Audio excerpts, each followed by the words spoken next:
इथं बोलायसारखं काही शिल्लक नसतो. तरीही मला जे काही 2-4 मुद्दे सांगायचे होते त्यातले बरेचसे मुद्दे यापूर्वी ज्यांनी मनोगत या ठिकाणी व्यक्त केलेला आहे, मग त्यामध्ये आरगडे साहेब असतील, वायकुळे सर असतील, बऱ्याच जणांनी तो मुद्दे या ठिकाणी मांडलेलेच आहेत. तरीही मला जो मुद्दा या ठिकाणी मांडायचा आहे का आपण एका मोठ्या महापुरुषाची जयंती या ठिकाणी साजरी करणार आहोत. साहित्य रत्न आपण ज्यांना म्हणतो, खरं तर वायकुळे सरांनी पण सांगितलं की ज्यांनी 1.5 दिवसाची शाळा शिकलेली आहे, 1.5 दिवसाची शाळा शिकून जवळपास 35 कादंबरी आणि सर्व समाजाला दिशा देण्याचं जे लेखन आहे ज्यांनी केलेलं आहे आणि त्यांच्याकडे पाहिलं आणि मग आपल्याकडे पाहिलं का आपण 20-20 वर्ष 25 वर्ष शिक्षण घेतो आणि एक पान आपण लिहू शकत नाही.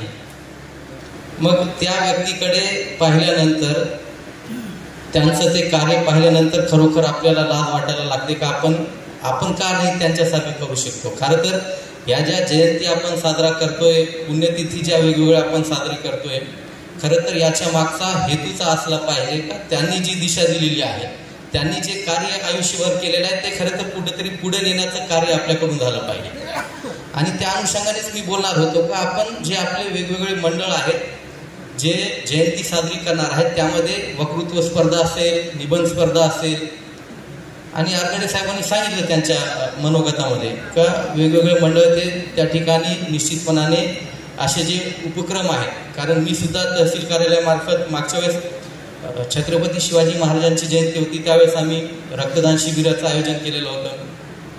डॉक्टर बाबासाहेब आंबेडकरांची जयंती होती त्या दिवशी सुद्धा आम्ही वेगवेगळे पुस्तकं आपल्या कर्मचाऱ्यांकडून घेऊन एक ग्रंथालय त्या ठिकाणी स्थापित करणं आणि त्या ठिकाणी वाचनाची जी काही गोडी आहे, जे मोबाईलच्या युगामध्ये आपली मुलं विसरत चाललेली आहेत वाचन, ती गोडी कुठेतरी त्या ठिकाणी निर्माण व्हावी आणि आपल्याकडे पण वाचनाचा जो कल आहे आपला तो वाढावा. या ठिकाणी वाचन दिन आम्ही त्या ठिकाणी साजरा केला होता आणि आता सुद्धा आपण 1 ऑगस्टला अशा पद्धतीने वेगळं काय उपक्रम आपल्याला त्या ठिकाणी निर्माण करता येईल. कारण फक्त जयंती म्हणजे त्या ठिकाणी DJ वाजवणं आणि कुठंतरी मनस्ताप आपल्याला पण होईल. नंतर जेव्हा आपण 1 ऑगस्ट झाल्यानंतर 2 ऑगस्टला आपण विचार करू का नेमकं आपण कशा पद्धतीने आपली जयंती साजरी केली आणि खरोखर त्यांना ती आवडलेली आहे का, याचा कुठंतरी विचार सुद्धा आपल्याला करणं आवश्यक आहे.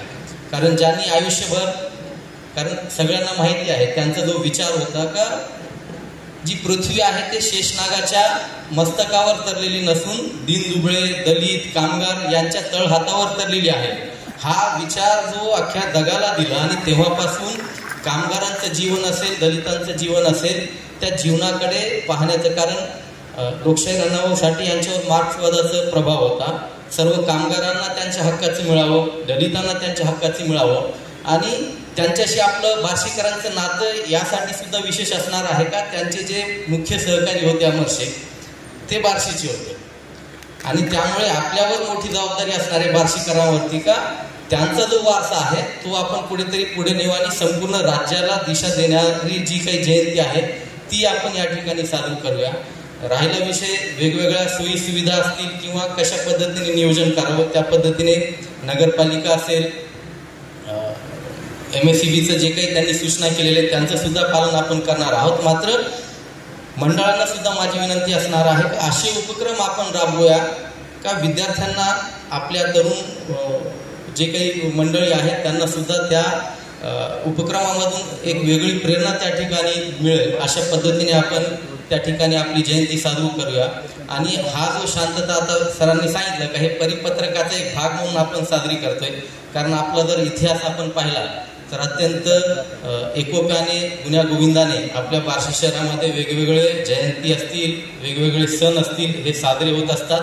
खरोखर एक अनौपचारिकता म्हणून आपण शांतता समितीची या ठिकाणी खरं तर बैठक घेत असतो.